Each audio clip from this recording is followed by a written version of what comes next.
Ayu, Petri, dan Mei. Saya disambati seorang teman. Mbak Ayu, aku pengen banget bisa menabung. Tapi hidup kan cuma sekali.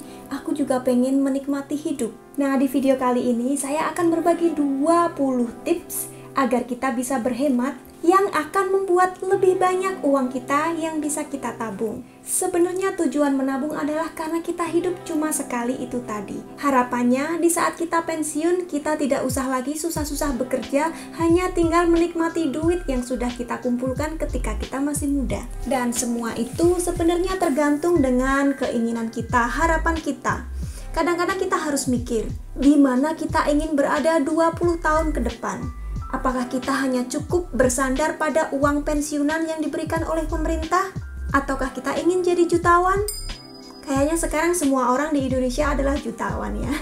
Jawabannya terserah kalian karena semuanya adalah pilihan. Tapi apapun pilihan kita, tidak ada salahnya untuk berhemat. Bukan pelit ya, ada bedanya. Untuk teman-teman yang baru bergabung di channel ini, saya tinggal di Budapest, Hongaria bersama suami dan anak saya. Kemungkinan ada cara hidup yang berbeda dengan teman-teman di Indonesia, tapi karena tips ini banyak, 20, akan ada beberapa tips yang mungkin bermanfaat untuk kalian semua. Jadi stay tune terus. Tips yang pertama, jangan berhutang. Apapun itu, usahakan jangan sampai berhutang kecuali benar-benar terpaksa. Yang saya maksud di dalam poin pertama ini adalah untuk hal-hal yang sifatnya sekunder atau malah tertier. Misalnya, beli panci serbaguna atau apapun itu panci yang katanya bisa digunakan untuk macam-macam ya, dengan menggunakan angsuran selama setahun. Maksud saya itu kan nggak perlu-perlu sekali. Menggunakan panci biasa juga bisa, meskipun mungkin butuh waktu lebih lama atau bagaimana, tapi sebenarnya itu tidak perlu sekali. Menggesek kartu kredit kalau kita tidak bayar tepat pada waktunya, bunganya akan tinggi sekali. Sebaiknya dihindari daripada lupa bayar. Saya sebisa mungkin memilih menggunakan kartu debit daripada kartu kredit. Yang kedua, rencanakan budget bulanan. Sudah sering saya ceritakan, kalau dalam mengelola keuangan kami sekeluarga, kami menggunakan sistem 70, 20, 10. Untuk lebih lengkapnya silahkan dilihat videonya. Dengan cara ini ketika kita gajian otomatis 70% saja yang bisa kita gunakan. Sisanya langsung masuk tabungan, investasi, atau untuk membantu orang tua. Nggak usah dipikir yang terlalu susah. Misalnya kalian membelikan es krim Rp10.000 yang nggak usah dicatat. Tapi kan kalian sudah tahu intinya hanya 70% bisa kita gunakan. Ketiga, jangan beli barang baru kecuali yang lama sudah rusak. Barang yang saya maksudkan misalnya makeup, skincare, baju mungkin juga bisa, dan barang-barang lainnya, tas, sepatu, seperti itu. Terutama makeup dan skincare. Kadang kalau lagi sale kita jadi kalap pengen beli ini itu mumpung murah. Tapi nggak semua orang pakai makeup setiap hari. Semuanya menumpuk, begitu kita mau pakai ternyata sudah kadaluarsa. Yang keempat, hemat listrik, TV, air, gas. Banyak saya dengar dari teman-teman orang Eropa yang pindah ke Singapura atau ke Indonesia juga, mereka pada bilang di sana lampunya terang sekali, di mana-mana ada lampu, di mana-mana terang. Di dalam rumah pun begitu. Dan memang betul ketika saya bandingkan, saya tinggal di Hongaria dengan di Indonesia maupun di Singapura, di sini terhitung gelap, teman-teman. Di dalam rumah, kalau malam-malam di ruang tamu tidak ada orang, kami semua sedang di kamar, lampu di ruang tamu akan dimatikan. Jadi rumah gelap, kecuali di ruang yang kami tempati itu saja. Di teras rumah ada lampu, tapi tidak selalu menyala ketika malam, jadi gelap sekali. Tapi begitu ada orang masuk, ada seperti motion sensor, sensor gerak, bisa merasakan begitu ada orang masuk, lampunya akan langsung menyala sendiri. Ini untuk menghemat energi. Begitu orangnya masuk ke rumah, lampunya mati sendiri. Begitu pula TV, kalau kami sedang nggak nonton TV ya dimatikan saja. Kelihatannya sepele, tapi kalau dilakukan secara terus-menerus setiap hari, dalam 1 bulannya, tagihan listrik akan berkurang, lumayan juga.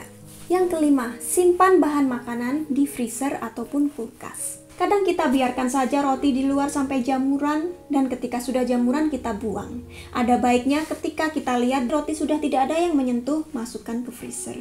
Ini akan mengurangi sampah kita dan juga akan menghemat uang. Kita nggak perlu lagi beli roti. Daging, ikan mentah, Kalau kita biarkan di dalam kulkas saja 3 hari, paling sudah basi. Baunya sudah nggak enak. Kalau kita simpan dalam freezer bisa sampai 2 bulan. Yang keenam, jalan kaki. Kedengarannya sepele. Setelah saya pindah ke luar negeri, saya lebih sering berjalan kaki kemana-mana. Kalau dingin, saya pakai baju tebal. Kalau panas, saya pakai payung. Kadang dikira orang gila, saya lagi jalan-jalan pakai payung, ada anak kecil tanya ibunya, "Ibu, ini nggak hujan kok, tante itu pakai payung ya," gitu. Sampai ibunya malu ngeliatin saya gitu. Nggak apa-apa, cuek aja. Selain hemat bensin, juga sekalian olahraga. Saya pernah menghitung harga bensin yang harus kami beli setiap kali kami pergi ke rumah orang tua di Eger, sekitar 1,5 jam. Bensin kami habisnya Rp900.000. Nah, ini kami pergi ke sana setiap minggu, jadi biayanya lumayan juga. Tentunya ini tergantung dengan jenis mobil dan juga jenis bensin yang kita beli. Untuk kami habisnya segitu. Ini nggak bisa kami potong ya, karena ada kewajiban untuk ke sana setiap minggu. Tapi kebiasaan orang sini mau kemana-mana, meskipun mereka punya mobil, mereka akan mengatur.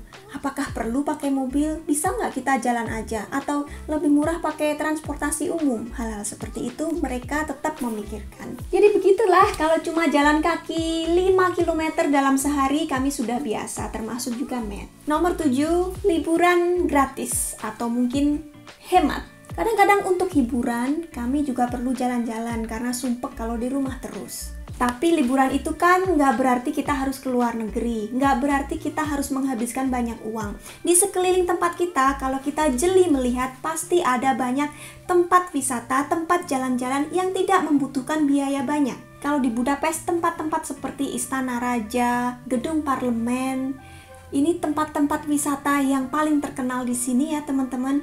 Kita bisa mengunjungi secara gratis. Kecuali kalau kita mau masuk dan ikut tur di dalamnya itu baru bayar. Tapi mau foto-foto di luar, mau piknik itu gratis. Piknik ke taman, jalan-jalan di sungai, memberi makan bebek liar, seperti itu semuanya ini gratis. Paling modal kami hanya makan di luar dan bayar bensin.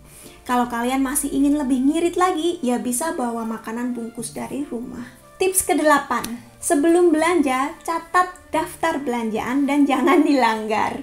Kalau dilanggar percuma, tapi kadang-kadang ya bolehlah, namanya juga khilaf. Khilaf dan kalaf. Kalaf, beda. Nomor 9, gunakan batas waktu ketika berbelanja. Saya maklum, ketika ibu-ibu berbelanja, kadang-kadang kita sangat menikmati sampai lupa waktu. Untuk saya terutama kalau kami sedang belanja di toko Asia. Kadang saya sampai lupa waktu, semakin lama kita belanja pasti semakin banyak yang kita beli. Untuk saya, timer saya, alarm saya adalah med. Kalau sudah kelamaan, "Mami, ayo pulang, ngapain lama-lama belanja di sini?" kayak gitu. Tips nomor 10, jangan merasa bersalah ketika kita keluar dari toko dengan tangan kosong. Kadang-kadang begitu kita masuk toko, penjaga toko akan segera menghampiri kita, terutama mungkin di Indonesia ya. Apa yang bisa dibantu ibu, dicariin barang-barang apa yang kita perlukan dan semuanya tuh baik-baik. Jadi ketika kita nggak beli apa-apa, kita merasa bersalah. Tapi sebaiknya kita hilangkan perasaan seperti itu karena memang kita tidak berkewajiban untuk membeli kecuali ada barang yang cocok. Yang penting kita tetap sopan. Tips selanjutnya nomor 11, tunggu 24 jam sebelum kita membuat keputusan untuk membeli sesuatu. Ya, ini maksud saya untuk barang yang agak mahal. Jangan kalau beli permen saja kan ya tidak apa-apa. Misalnya saya lewat di depan sebuah toko baju, kemudian saya lihat ada baju di manekin, aduh cantik sekali, pengen beli. Saya nggak langsung beli, pulang dulu. Nanti saya pikir, enaknya beli baju tadi nggak ya? Kadang, kalau tokonya itu punya website seperti H&M, saya akan cek online, saya lihat-lihat bajunya. Enaknya beli nggak ya? Bisa saya pakai untuk berapa lama? Kalau sekali dua kali sudah bosan, mendingan nggak usah aja gitu. Kadang, besoknya setelah saya bangun tidur, saya lihat lagi, sudah nggak pengen, jadi saya nggak jadi beli.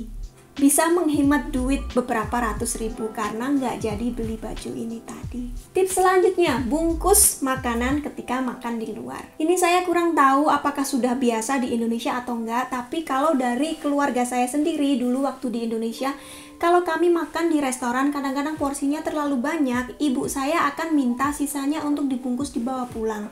Kemudian saya mau praktekkan di sini, Ayah Matt, suami saya jadi malu. Jangan gitu dong, malu-maluin. Kemudian saya kadang-kadang pergi keluar dengan ibu-ibu Asia lainnya. Ternyata mereka melakukan hal yang sama.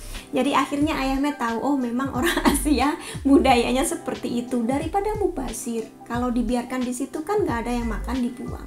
Tips yang ke-13, beli barang bekas. Ini makin banyak dilakukan oleh orang barat, orang Hongaria juga. Kalau saya terus terang, kalau barang-barang seperti buku, mobil, begitu masih bisa beli barang bekas. Tapi kalau untuk baju, saya kurang suka beli. Karena baju baru yang seperti H&M, Zara seperti itu, untuk di sini harganya terjangkau kalau sedang sale. Saya lebih suka memilih baju seperti itu karena kualitasnya sudah cukup bagus untuk saya dan juga sudah bisa tahan bertahun-tahun. Tapi kalau teman-teman memang suka mengoleksi barang bermerek, bisa menggunakan cara ini. Nggak ada salahnya beli second hand, kalian bisa hemat berjuta-juta. Tips selanjutnya nomor 14, buat sendiri barang-barang yang kalian butuhkan. Tidak semua barang tentunya bisa, tapi semakin banyak yang bisa kita buat sendiri, tentunya semakin banyak duit yang kita tabung. Di rumah kami, kebanyakan furniture, mebel yang ada di sini, kami beli dari toko-toko furniture di sini, seperti IKEA, seperti Kiko, namanya ada seperti itu ya teman-teman. Masih dalam bentuk potongan papan-papan, kemudian pembelinya harus menyusun sendiri. Seperti ayah, dia terbiasa, jadi meja kami, tempat tidur, lemari kami, kebanyakan Ayah Matt yang bikin sendiri. Tips selanjutnya, makan di rumah. Kalau di Indonesia mungkin ini agak berbeda, karena kalau kita beli makan di luar, di warung begitu, mungkin malah bisa lebih murah daripada masak sendiri di rumah. Kalau di sini, di Hongaria, sudah bisa dipastikan makan di luar akan lebih mahal. Jadi lebih banyak kami memang masak sendiri di rumah. Kalau di sini beli makanan di restoran, satu porsi di Budapest, harga biasa beserta minumnya mungkin sekitar Rp150.000 atau 3.000 forin. Tips selanjutnya, jual barang yang tidak kita gunakan. Ketika kami mau pindah dari Singapura ke Hongaria, banyak sekali barang-barang yang tidak bisa kami bawa karena besar, sofa, tempat tidur, semuanya yang besar-besar seperti itu, karena kami nggak mau menyewa kontainer. Sewa kontainer ditambah itu semua, mendingan kami beli baru saja di sini begitu. Tapi waktu itu Ayah Matt sempat stres. Gimana cara membuang semua ini tadi? Kalau mau dibuang kita malah harus bayar. Akhirnya saya jual semuanya, saya posting di grup-grup di Facebook, begitu ada website tempat jual beli barang bekas, akhirnya hampir semuanya terjual. Dan dari situ malah kami bisa menghasilkan duit berjuta-juta. Nomor 17, kalau barang kita rusak, perbaiki, jangan langsung beli baru. Ini mungkin lebih banyak di Indonesia. Di Hongaria, kalau ada servis komputer, laptop, HP, gadget pokoknya, kalau ada bagian yang rusak, biasanya mereka akan langsung membeli spare part baru untuk menggantikan yang rusak itu. Suatu saat, laptop kami hanya satu huruf di keyboardnya, huruf A. Itu yang dipencet gitu nggak bisa, macet. Di sini service centernya bilang, ya sudah berarti keyboardnya ini harus diganti baru satu set keyboard, kan mahal untuk laptop. Kemudian kami pergi ke Indonesia, terus coba ke tukang reparasi komputer di dekat rumah gitu. Nggak tahu itu bawahnya diganjel apa gitu. Jadinya bisa lagi berfungsi seperti biasa. Jadi Ayah Matt bilang, waduh tukang reparasi komputernya canggih juga. Kemudian lagi kacamata ayah itu agak bengkok karena dipukul waktu mereka gulat. Biasalah cowok ya, suka gulat di rumah, kepukul, kacamatanya bengkok. Sudah jalan-jalan ke banyak optik di sini, mungkin 5, 6, 7, 8, saya nggak tahu. Semuanya bilang nggak bisa memperbaiki, harus beli baru. Takutnya kalau diperbaiki nanti malah patah. Jadinya gimana? Kacamata ayah yang seperti itu, kacamata minus ya, itu agak mahal juga kalau harus beli lagi. Kemudian kami ke Indonesia lagi, terus mampir ke salah satu optik di Surabaya. Di situ malah cuma dikasih lem atau apa gitu ya, diperbaiki pokoknya. Nggak sampai 5 menit jadi dan gratis. Tips nomor 18, punya barang satu. Memang ini tidak bisa untuk semua barang, tapi untuk beberapa bisa kita lakukan penghematan dengan cara seperti ini. Misalnya punya sisir hanya satu, ini yang saya lakukan. Untuk apa sisir banyak-banyak, rambutnya juga satu. Bedak, alat-alat skincare seperti ini, cukuran, jam tangan, tas, bisa disesuaikan dengan kondisi teman-teman. Saya tidak bilang semua hanya boleh punya satu, enggak, tapi kan disesuaikan dengan kondisi kita. Kalau dikumpulkan lumayan. Nomor 19, kalau ngopi di rumah saja. Saya nggak tahu bagaimana kondisi di Indonesia, tapi di sini ibu-ibu, bapak-bapak kebiasaan itu ngopi sering sekali. Dan ngopinya bukan di warung kopi yang murah begitu ya, biasanya mereka di Starbucks. Saya ngaku belum pernah ke Starbucks di Budapest di sini karena di dekat rumah saya nggak ada. Dan yang kedua, saya nggak ngopi, suami nggak ngopi.